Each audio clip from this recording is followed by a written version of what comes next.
जो हुआ वह अच्छे के लिए हुआ। जीवन का गूढ़ सत्य शुरुआत। दोस्तों, जिंदगी में जब भी मुश्किलें आती हैं या कुछ ऐसा होता है जो हमारी उम्मीदों के खिलाफ जाता है, तो हम अक्सर सोचते हैं, क्यों मेरे साथ ऐसा हुआ।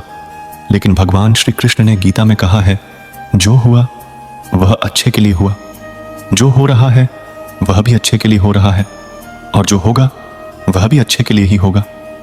इस वचन में गहरा जीवन सत्य छुपा है। इसे समझना और स्वीकार करना हमारी सोच को बदल सकता है। अतीत को स्वीकार करना।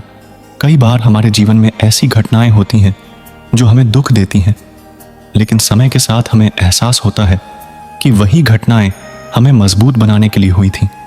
हर चुनौती के पीछे एक सबक छुपा होता है। इसलिए अतीत के लिए पछताने के बजाय यह मानना बेहतर है कि जो हुआ वह हमें बेहतर बनाने के लिए हुआ। वर्तमान में जीना। जो हो रहा है वह अच्छे के लिए हो रहा है। यह वाक्य हमें वर्तमान में जीने की सीख देता है।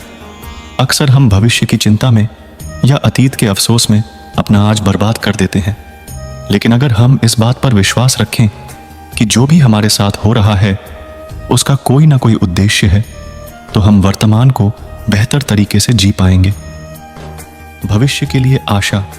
भविष्य हमेशा अनिश्चित होता है और इसी वजह से हम उसमें होने वाली चीजों को लेकर डरते हैं।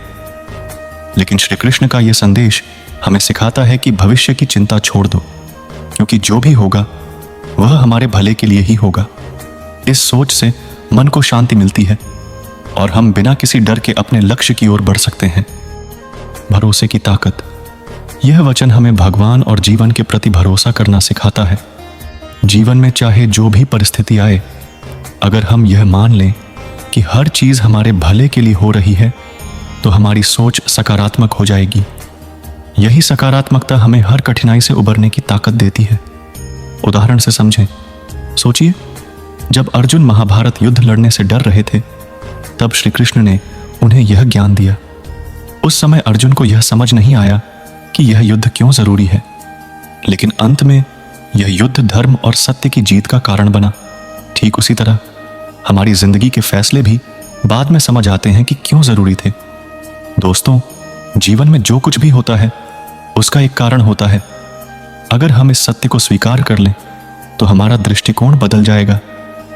श्री कृष्ण का यह उपदेश हमें सिखाता है कि विश्वास रखें, सब कुछ आपके लिए सही दिशा में हो रहा है। अतीत को छोड़ो, वर्तमान को अपनाओ और भविष्य के लिए आशा रखो। यही जीवन का मूल मंत्र है।